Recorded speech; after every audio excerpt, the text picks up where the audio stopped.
It's a beautiful day. The sun's out. The birds are chirping. The wind is blowing through my ball cap. But what is today? Today's the day we're going to be taking a look at the 2012 Honda Civic Si.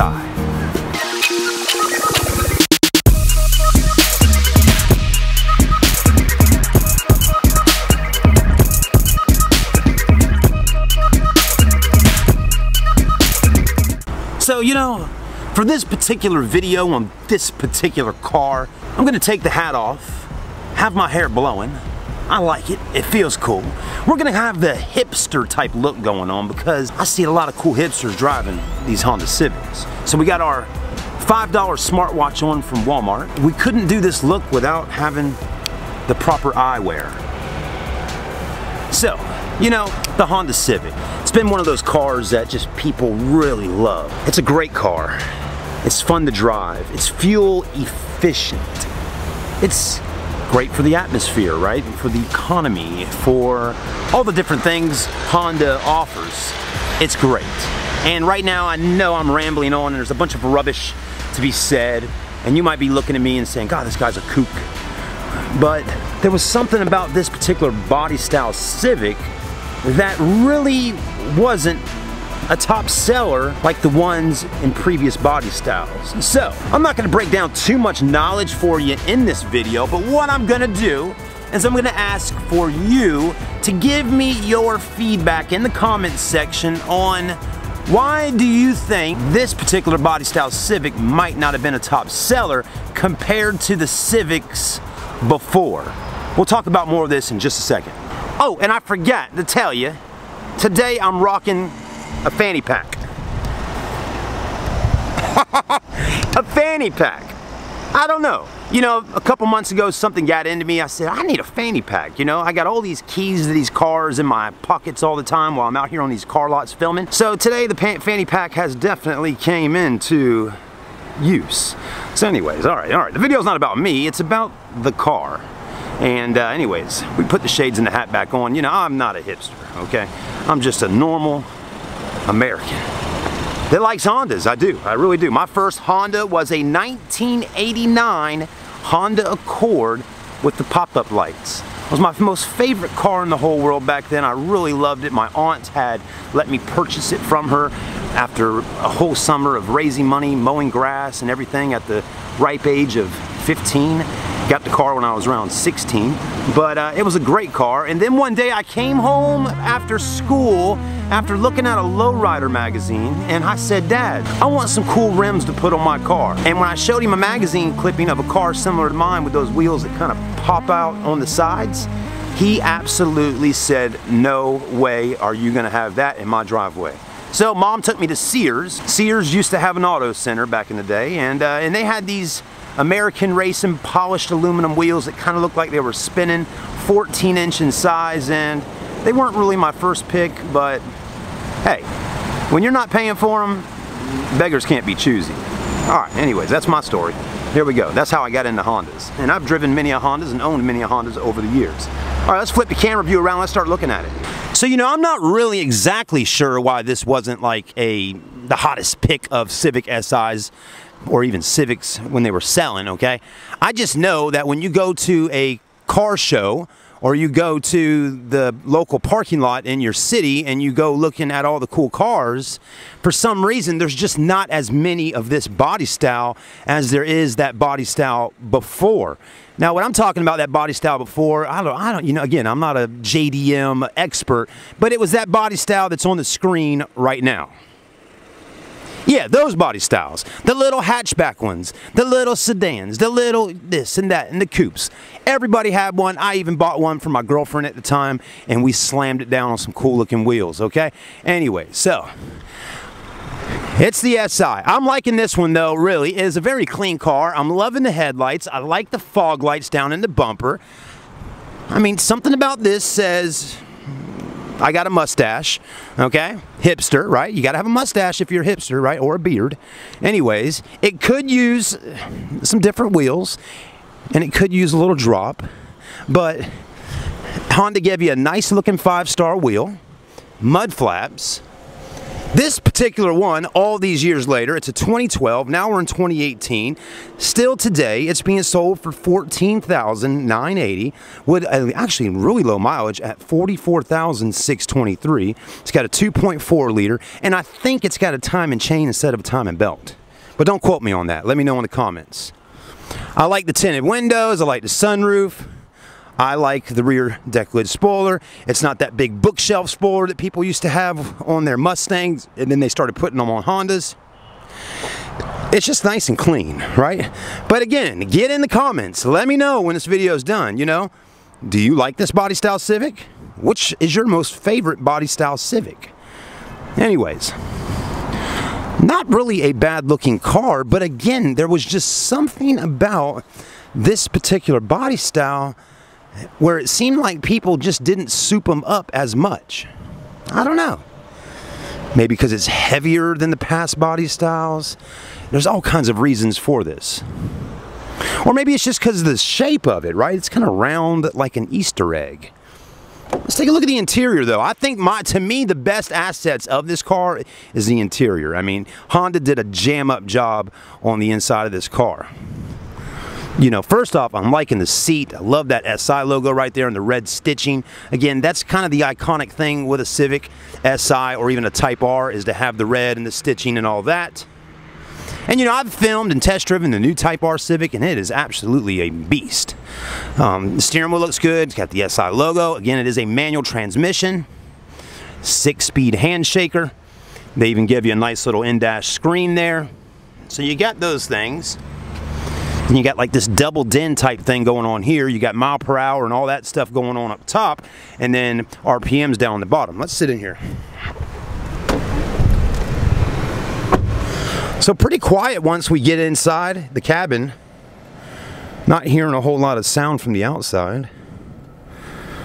And let's see if it's got a backup camera. You definitely don't forget to put your foot on the clutch and put it in reverse. So no camera on this particular one. I'm not sure if they were doing cameras back in 2012. Well, they were doing cameras in 2012, but I'm not sure why Honda didn't add one in on the Civic Si. That definitely should have been something they did. This is a little loose. It just needs to be... Pop that. There we go. Okay, pop that back in there. Cup holders are big. Armrest is actually pretty big. And then you open that up, and look, you got a USB port. Yeah. Power outlet. Anyways, you got the tweeters up there. That tells me we got some kind of component system here. Tweets and mids and all that kind of stuff. How does it sound, right? Let's have a listen.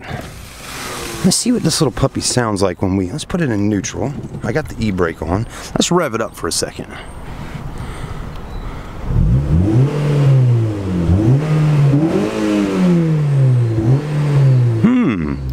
I mean, for stock, it sounds pretty good. I mean, it doesn't sound like a Bumblebee, but it sounds pretty good for a stock engine. Let's go pop the hood for a minute. I don't know if we can find the hood release. Where are you at, Mr. Hood Release? You're way back here. So not bad. Let's see if they got, you know, I didn't hear an intake, so there's no AEM intake on this thing. Or engine, or a teen suspension. Just your standard 2.4 liter VTEC motor. Pretty popular motor, I would assume, and they definitely do a great job of cramming in that motor into this small little engine compartment. Yeah. So anyways, that's really about it. I hope you enjoyed the video. Again, let me know. This is kind of a discussion type video. I'm just curious to see what some of y'all have to say. You know, there's a guy I know that lives in Charleston here that has a Civic similar to this body style. I don't think his is a SI, but he's got a red one, and he's got it hooked up. I mean, it's got the ground effects, the big wheels, he's got the huge spoiler in the back, carbon fiber hood and fenders, and carbon fiber trunk, and the racing seats, Sparkos, or maybe they're, you know, bride seat. I think they're bride, but anyways, he's got a lot done to it. It looks really good. But one time we got on the interstate, and I was like listening to it and watching it, and I'm like, I don't know though, it just didn't seem fast enough, right? So I think you're gonna have to, if you buy a car like this and you're really kind of going after that horsepower, but you still want the look, you're definitely gonna have to either turbo it or supercharge it or something like that, okay? To give it the power that you're looking for to kind of roll up on a Mustang 5.0 liter and spank his butt right there at the stoplight. Anyways, now I do like how the window here is so big and open, you know? Doesn't really seem like a whole lot of blind spots on the inside. It's really pretty open in here. So anyways, you know, my life of having a tuner car ended, gosh, back in the early, oh gosh, what year? Probably 2009. My life of tuner cars and going to car shows and all that ended right around that time frame. The last car I had that was hooked up, and I put a lot of money into it, I had a 1991 Acura Integra DA, and it had, hopefully, maybe I can find a picture and put it up on the screen, but I had 18-inch Volk GTN 3-piece wheels in gold with a big old chrome lip. And so I had those on there. I had a Skunk 2 suspension. Oh man, we could list off a lot of things, but Skunk 2 suspension, I had carbon fiber hood, carbon fiber hatch on it, I had red Sparco racing seats, and I had tan leather interior in it.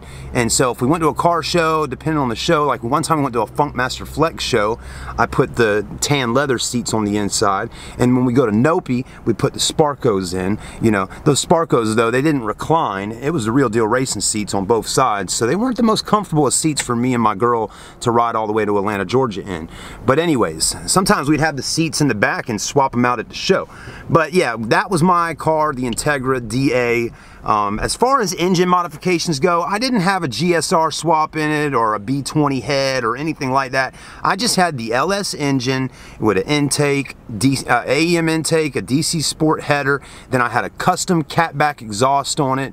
What else did we have? I don't know, you know, like upgraded spark plugs and wires and things like that. I didn't really have a whole lot done to the motor, but I will tell you, it still got up and went, and it was so fun to drive. And we had strut bars and sway bars, and it was on the ground. And I really missed that car a whole lot. That was like the car I used to tell my girlfriend at the time, now my wife, that we're gonna keep this car, and one day when I have a son or a daughter, I'm gonna give it to him one day. Be that car kind of sitting in the garage or under the carport with a car cover on it, you know, just kind of waiting on little man to grow up and get his first driver's license. Well, needless to say, around 2009, some things happened in my life, and I got in some trouble. I got in a car accident. I was out on a Friday night, went to a party at the beach, and had a few too many drinks. And the guy at the house owned a clothing company for babies. It's called like New for Baby or something like that. And him and his wife invited me over there and having this big shindig party out there at the beach on Folly Beach. And you know, my wife didn't go with me. For some reason, she didn't go with me that night, or my girlfriend. She didn't go. So I went all the way out there by myself. Anyways, I think he had like a big bottle of Grey Goose, and I was drinking Grey Goose most of the night. And at around, I don't know, around 3 o'clock in the morning, I felt like I was okay to drive. You know, the buzz and all that stuff kind of went away. So at the time, the guy over at the house, him and his wife, everybody had gone, and I was still there, and I was like, all right, I'm just gonna go ahead and head home. And I remember him and his wife were like, nah, just stay right here, crash on the couch. And something inside of me said, I got to go. I want to go home. Basically, I wanted to get back home with my girlfriend so we can have a little fun. But I wanted to go, okay? And I left, and I made it. I'm again 30 plus miles away from my house. I got on the interstate, I was driving, and by this time it's, you know, 3 plus o'clock in the morning, and I wasn't like drunk in a sense, I was just tired. And because again, I had pretty much waited it out as long as I could for me to kind of feel, you know, back down to normal. Anyways, what happened was I'm driving on the interstate and I started dozing off. You know, couldn't keep my eyes open. I can even remember rolling my window down and just kind of putting my head out the window trying to wake up.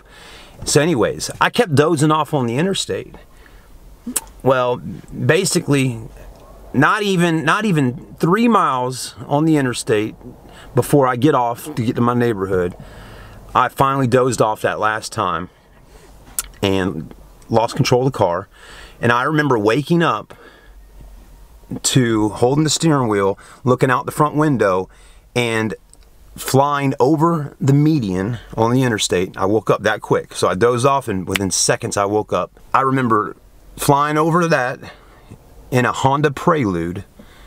I didn't have my Acura. I was in my girlfriend's Honda Prelude. And I flew over the median and then I went into oncoming traffic on the other side of the interstate. Luckily there wasn't a whole lot of cars on the road that time of night, but there was one car. And when I went on that side of the interstate, I jerked the steering wheel to the right, to the left, to try to do something to get away from those cars that were coming at me. And the car spinned and it hit the back of another girl's car and hit her rear bumper. And then I was out. That was it. The car went down into the ditch in the embankment on the other side of the interstate. And that was a night I will never forget. So I was out at that point, knocked out.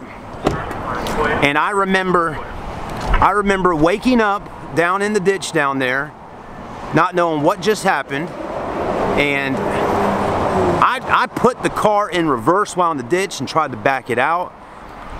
Finally, I got out the car. Luckily, I had my seatbelt on. In a Honda Prelude, this was like the body style that didn't have pop-up lights. It was a little bit newer one, like that last year body style they had before they discontinued the Prelude.